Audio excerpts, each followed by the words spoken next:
미국 현지 시간으로 4일 방금 전입니다. 1시간도 안 됐어요. 트럼프 대통령의 의회 연설이 있었습니다.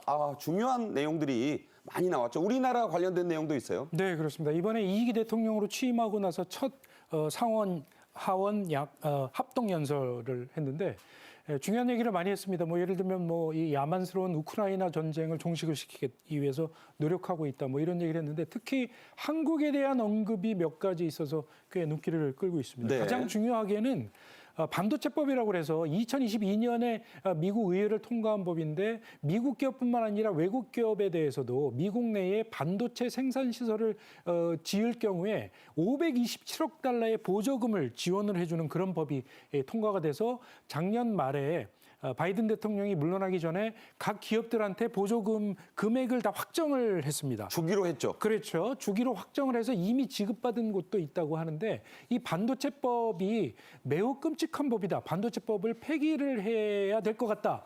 이런 얘기를 해서 과연 우리 삼성전자나 하이닉스의 경우에도 지금 수조 원의 보조금을 받기로 돼 있는데 이 보조금을 제대로 예정대로 지급할 수 있을지 의문시되고 있는 그런 상황이 될 것 같고요. 그다음에 또 하나는 이제 관세 얘기도 했습니다. 말하자면 미국이 한국에 대해서 안보상 상당히 많은 도움을 주고 있는데 한국이 미국보다 4배나 많은 관세를 물리고 있다. 이런 언급을 해서 네. 지금 이제 트럼프 대통령이 전 세계 각국을 대상으로 관세 전쟁을 벌이고 있는데 과연 우리나라에 대해서는 어떤 칼을 뽑을 것이냐 이 굉장히 관심이 되고 있는데 이런 상황에서 4배나 많은 관세를 물리고 있다. 그 근거가 어떤 건지는 모르겠습니다. 그냥 트럼프 대통령 주한미군 숫자도 왔다 갔다 하잖아요. 그렇죠. 그러니까 정확한 숫자인지 잘 의심이 되는 그런 숫자인데 아무튼 그런 인식을 하고 있다는 자체가 굉장히 문제가 되는 거죠. 알래스카 투자 얘기도 좀 했네요. 그렇죠. 알래스카에 이제 LNG 파이프라인을 세계 최대 규모로 짓고 있는데 한국이나 일본 등 세계 여러 나라들이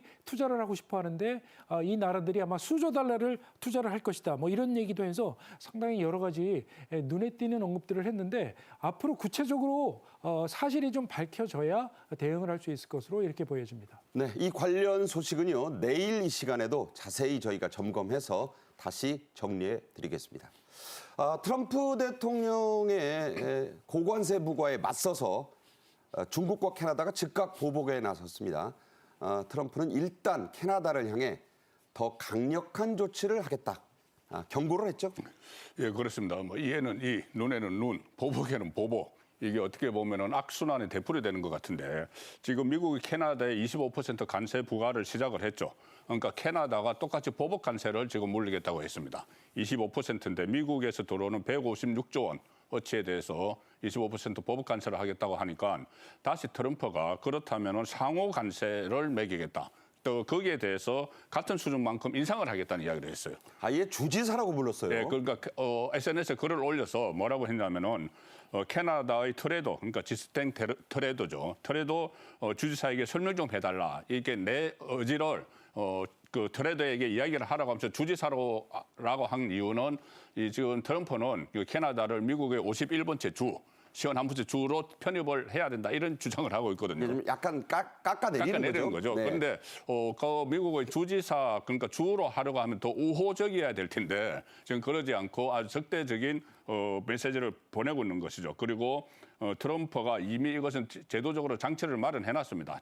지난 2월 달에 행정명령을 할 때 1일이었죠? 예, 2월 1일 행정명령을 할 때 캐나다가 지금처럼 이렇게 우리가 25% 관세를 매기는데 거기에 대해서 보복 관세를 하면은 거기에 따른 또 추가 관세를 매길 수도 있다. 이것이 이미 행정명령을 다해서 장치적인 것도 마련해놨기 때문에 이것이 실행이 가능한 거죠. 시나리오를 이미 짜놓은 거네요. 본인이 다 예상을 한 거죠. 이렇게 네. 되면은 캐나다도 그렇고 멕시코도 그렇고 다른 데서도 보복을 할 것이면 그러면 우리는 거기에 대한 또 다른 차원의 상호 관세를 매기겠다는 것을 이미 다 행정명령을 통해서 말을 해놓은 상태죠. 네. 자, 참 급박합니다. 트럼프 발색의 관세 전쟁에 뛰어든 중국과 멕시코의 반응도 매우 강력하네요. 네, 그렇습니다. 이미 3개국이 이 보복 조치를 발표를 했는데요. 거의 뭐 관세 전쟁이 본격화되고 있는 그런 모양새로 가고 있습니다. 조금 전에 이제 미국이 캐나다에 대해서 150조 원의 물품에 대해서 25% 관세를 물리기로 이렇게 발표를 했다고 얘기를 하셨는데, 캐나다도 똑같이 일단 우선 30조 원에 대해서 25% 관세를 물리겠다고 발표를 했고요. 네. 그리고 3주 뒤에 추가로 120조 원에 대해서 똑같이 25% 관세를 물리겠다. 그러니까 하는 거 봐서 계속 올리겠다는 거죠. 그렇죠. 똑같이 물리겠다라는 게 캐나다의 방침이고요. 멕시코 같은 경우에도 지금 베센바움 대통령이 발표를 하기를 이 여러 가지 관세나 비관세적으로 여러 가지 맞대응 조치를 지금 강구를 하고 있는데 9일 날 구체적으로 발표를 하겠다 이렇게 얘기를 했고요. 중국이 상당히 강력하게 지금 나오고 있는데 용어가 아주 단호해요. 일기 때도 중국이 미국과 똑같이 맞서서 관세를 물렸었는데 이번도 마찬가지입니다.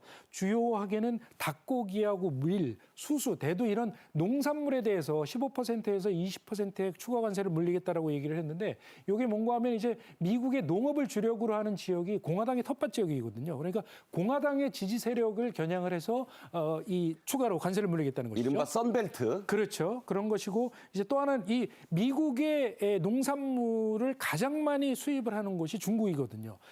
미국 농산물 수출의 한 17%를 중국이 거기서 안 들여오고 사면 있습니다. 그 불만이 폭발하겠죠. 그렇죠. 미국 농산물 수출은 거의 뭐 상당히 줄어들 가능성이 높아 보이고 이것과 마찬가지로 해서 또 이제 10개 방산 기업에 대해서는 중국과 앞으로 거래를 하지 못하도록 하겠다. 이런 조치도 발표를 해서 상당히 긴장감이 높아지고 있는 상황입니다.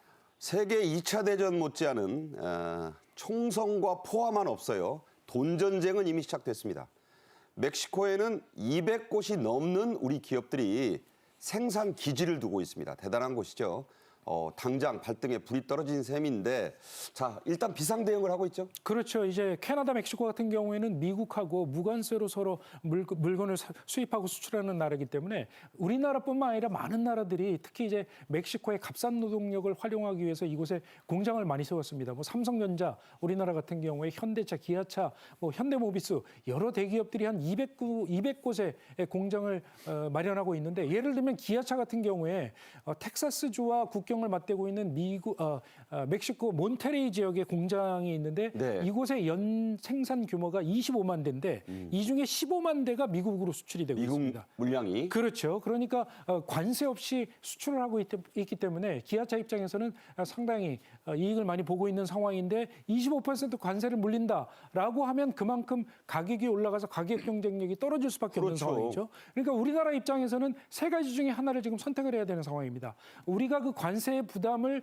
우리가 짊어지고 가격을 떨어뜨리거나 그렇구나. 또는 멕시코에서 생산하는 물품을 미국이 아니고 중남미 쪽으로 돌리거나 그렇죠. 그러면 이제 좀 그렇죠. 또는 미국의 공장을 세워서 미국의 생산 물량을 늘리거나 세 가지 카드 중에 하나를 선택할 수밖에 없는 상황이어서 지금은 골고루 써야겠죠. 그렇죠. 앞으로 각 기업들이 각자 사정에 맞게 대응할 수 있는 카드를 고민을 해야 될 그런 시점이라고 봅니다.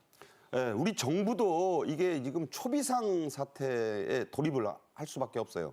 최상목 대통령 권한대행과 안덕근 산업부 장관 어제 긴급 대책을 내놨죠. 예, 그렇습니다. 특히 최상목 대행은 어제 국무회의에서 지금 우리나라가 미국의 관세 정책으로 위기 상황이다. 그리고 미국이나 강대국의 어떤 선의의 기대를 하면 안 된다. 네. 경제 논리로 지금 접근을 해야 된다는 이야기를 했고 그러기 위해서는 정부와 국회와 민간이 다 힘을 합쳐야 된다. 고 이야기를 했습니다. 최근에 미국 재무부 장관을 만났었죠. 최상목 대행이. 베센트. 예, 만나고 나서 그 이후에 관세를 비롯해서 여러 가지 조선업 같은데 협력을 위한 국장급 실무체를 만들기로 했다. 이렇게 오늘 어제 국무회에서 이야기를 했어요. 분야가 나왔어요. 분야가 5개 분야. 나왔습니다. 5개, 그 5개 보면 안덕근 산업부 장관이 이야기했는데 국장급 협의체를 금주 중에 가동을 할 것이다고 했고 그 5개는 지금 나오는 대로 조선 그리고 에너지, 알래스카 석유, 천연 가스 그리고 관세 분야, 비관세 분야 이렇게 해서 5개 분야의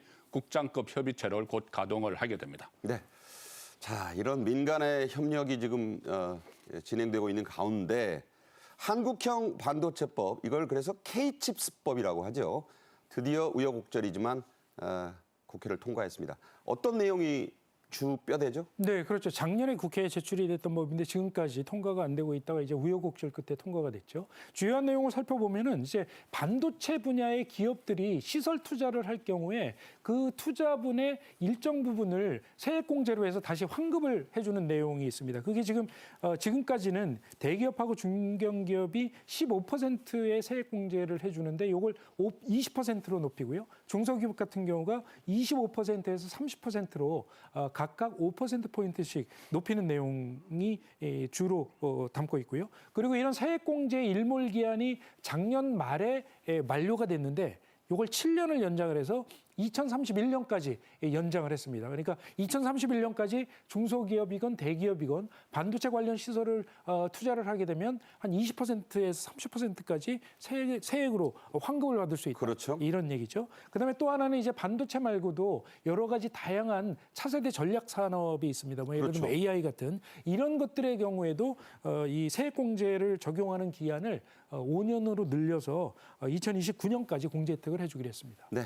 자, 이게 내용도 내용이지만 아쉬운 건 타이밍입니다. 이거 제때 해야 되는 건데 지금 삼성전자가 따라가야 할 세계 최대의 반도체 위탁 생산업체 파운드리라고 하죠. 대만의 TSMC 트럼프를 만나서 그 회장이 1,000억 달러 투자를 약속했습니다. 트럼프가 아주 껄껄 웃었다고요. 그렇습니다. TSMC가 어떻게 보면은 선제적으로 트럼프에게 접근을 해서 그 투자를 약속을 한 것이죠. 회장하고 직접 만나서 트럼프 대통령과 기자회견까지 했습니다. 기자회견을 해서 1천억 달러, 145조 9천억 투자를 약속을 하고 그리고 트럼프가 그러니까 TSMC 쪽을 이제 극찬을 하고 있죠. 그러니까 146조 원을 넣겠다 미국에 그런 거예요. 애리조나에 146조 가지고 애리조나에 5개의 그 제조 시설을 만들겠다는 이야기입니다. 그리고 그렇게 되면 수천 개의 고임금 일자리가 창출이 된다 이런 이야기를 하면서 특히 조금 전에 말씀을 하셨지만은 트럼프가 지금 반도체법에서 보조금 제도를 폐지를 한다고 했지 않습니까? 그러니까요. 이 문제가 직접적으로 우리 그 반도체 보조금이 삼성전자나 SK 하이닉스 반도체 보조금 취소가 될 우려가 커졌는데 이게 현실화되고 있습니다. 이게 뭐냐 하면은 대선 때부터 트럼프가 이야기를 해왔어요. 이 반도체 산업을 미국에 유치하기 위해서 지금 바이든 때는 보조금을 지급을 했지 않습니까? 그렇죠. 그런데 그거 대신에 그것보다도 더 효과 있는 것은 아예 수입 반도체에 관세를 엄청나게 부과를 하면은 그러면은 그 반도체 업체가 아예 미국에 투자를 해서 미국에 공장을 세울 것이다. 이 논리예요. 그래서 그것을 오늘 그 현실화하기 위한 그런 정책들을 발표를 했기 때문에 우리 삼성전자나 하이닉스가 상당한 타격을 받을 것으로 우려가 되니까 또 특단의 또 대책 마련이 필요해졌다고 볼 수가 있습니다. 물론 양안 관계에서 중국의 위협을 좀 막기 위한 그 대만 TSMC의 선택인데 두 가지 얘기가 참 가슴에 와닿습니다. 트럼프 대통령 게임에서 훨씬 앞서가는 거야 당신들이 이렇게 얘기했고 두 번째 실리콘밸리 반도체 물량은 이제 대만이 싹쓸이할 것이다. 참 큰일입니다.